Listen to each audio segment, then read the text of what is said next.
بسم اللہ الرحمن الرحیم۔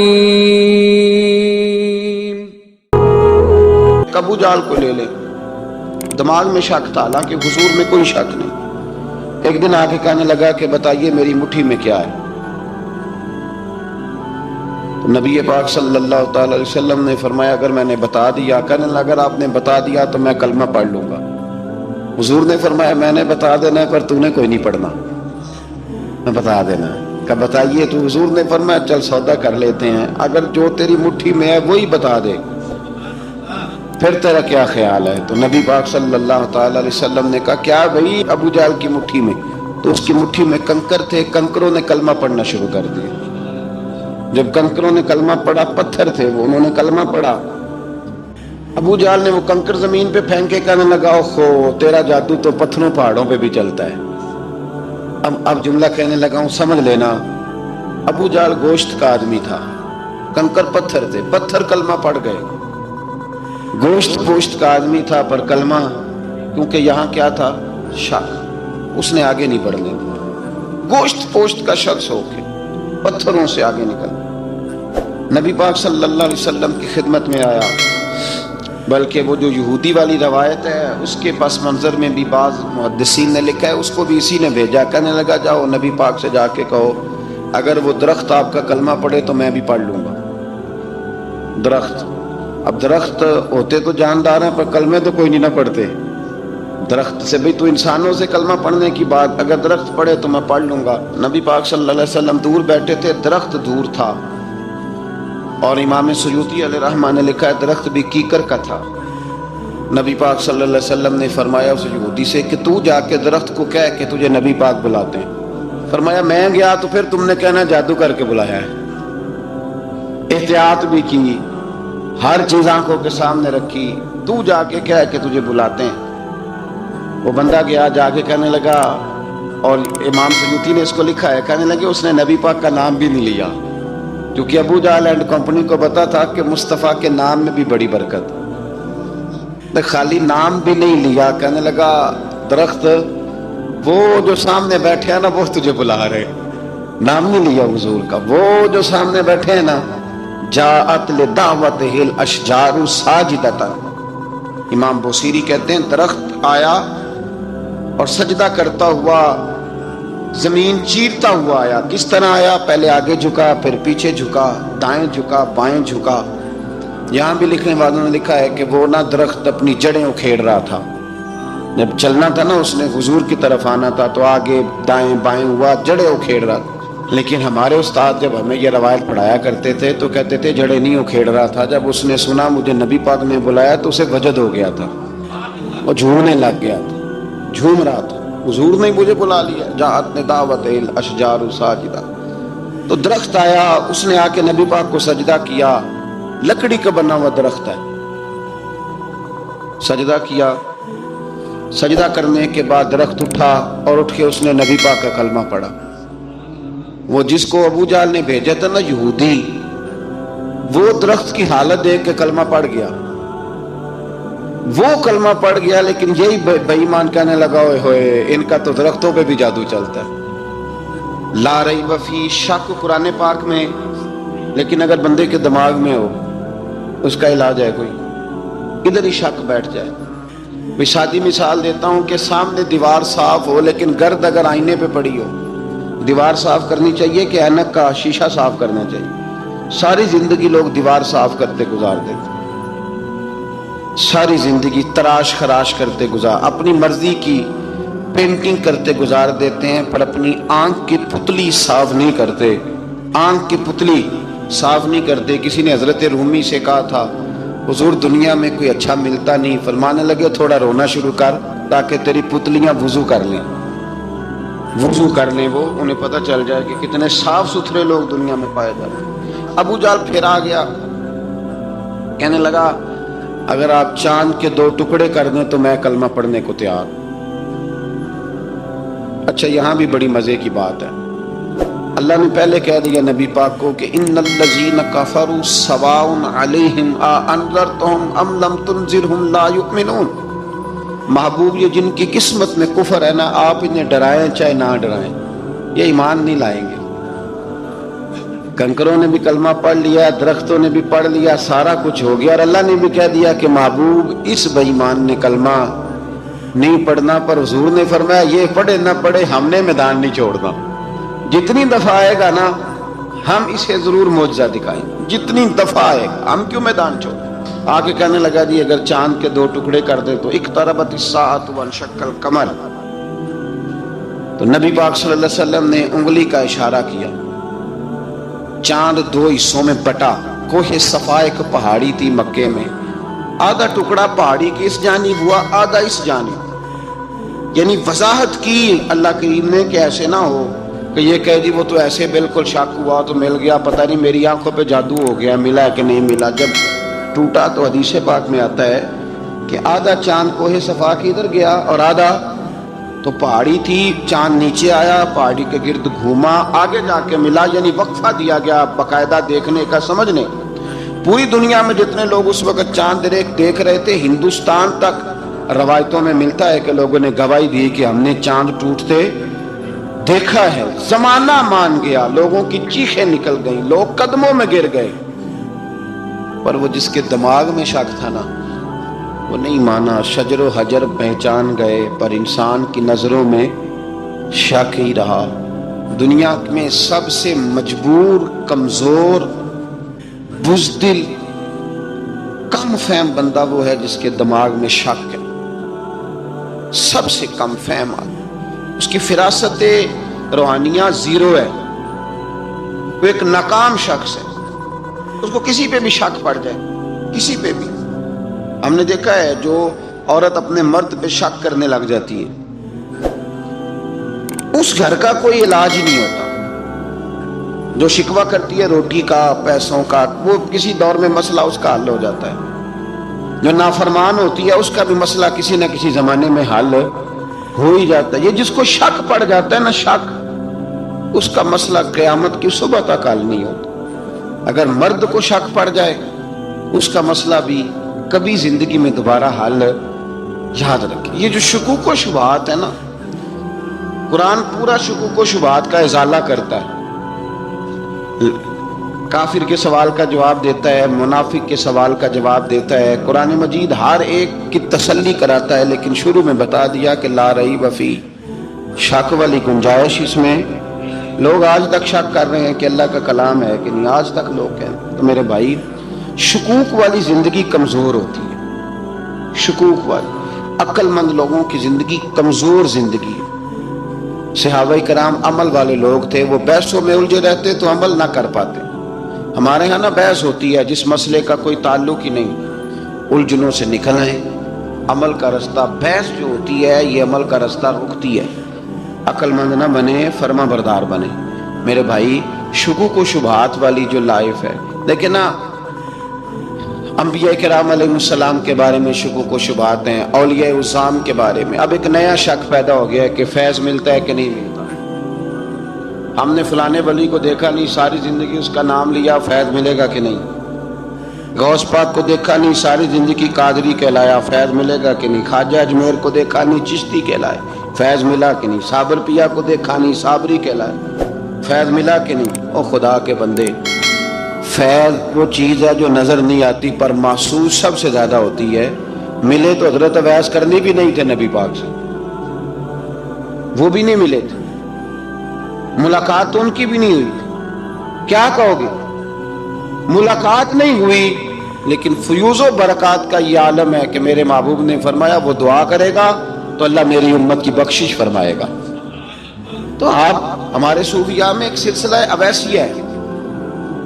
سلسلہ اویسیہ میں اکثر ملاقات نہیں ہوتی, اکثر نہیں ملاقات ہوتی. بغیر دیکھیں نا, آپ جب کسی کا نام جپتے ہیں, جب کسی کا نام لیتے ہیں, جب اسی کا ذکر کرتے ہیں, جب اسی کے تذکرے میں رہتے ہیں, تو اللہ تبارک و تعالیٰ کے یہ جو کامل لوگ ہوتے ہیں یہ متوجہ ہو جاتے ہیں, ان کی توجہ ہوتی ہے. اور خود سرکار نے فرمایا, 2 آپس میں محبت کرنے والے, ایک مشرق میں ایک مغرب میں, قیامت کے دن اللہ دونوں کو جنت میں اکٹھا فرما دے گا.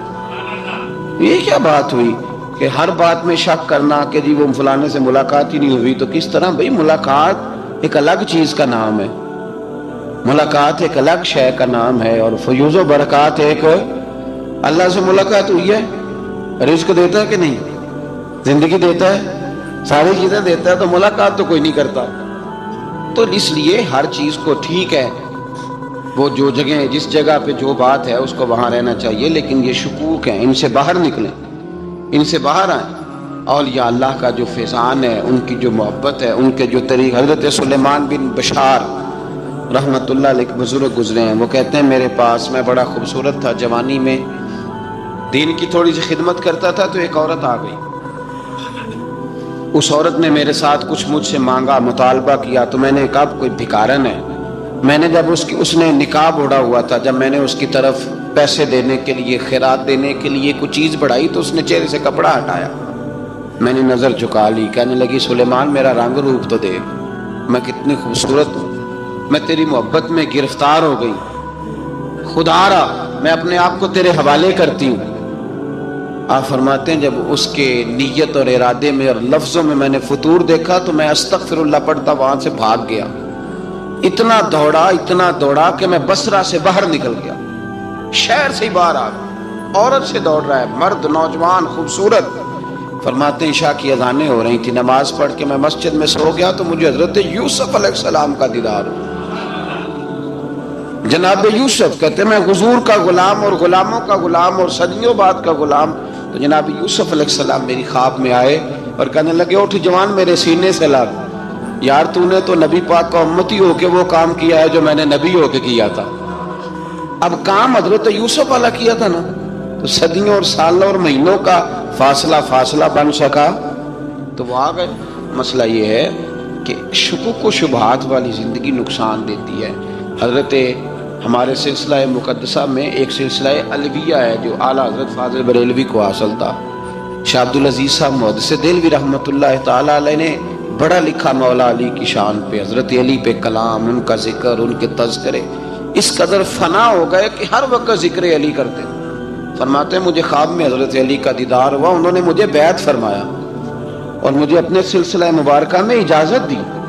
تو شاہ صاحب رحمت اللہ علیہ فرمایا کرتے تھے کہ میں نے وہ بہت کم لوگ ہیں جن کو پھر ان میں بیعت فرمایا جاتا ہے، تھوڑے چند لوگ، اور ان کو سلسلہ مبارکہ میں اس میں چند لوگ ہیں۔ اعلیٰ حضرت کے بعد شاہ علیہ رسول ہیں، شاہ علیہ رسول کے بعد شاہ عبدالعزیز محدث دہلوی میں، وہ ڈائریکٹ مولا علی شیر خدا سے بیعت۔ تو مطلب یہ ہے کہ کام شکوک و شبہات سے نکلیں۔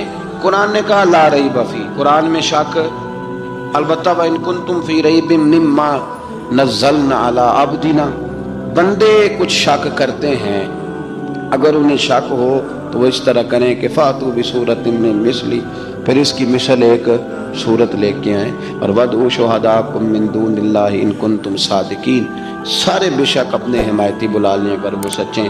شک والی دنیا سے باہر نکل آئیں، حقیقت والی دنیا کو قبول کریں۔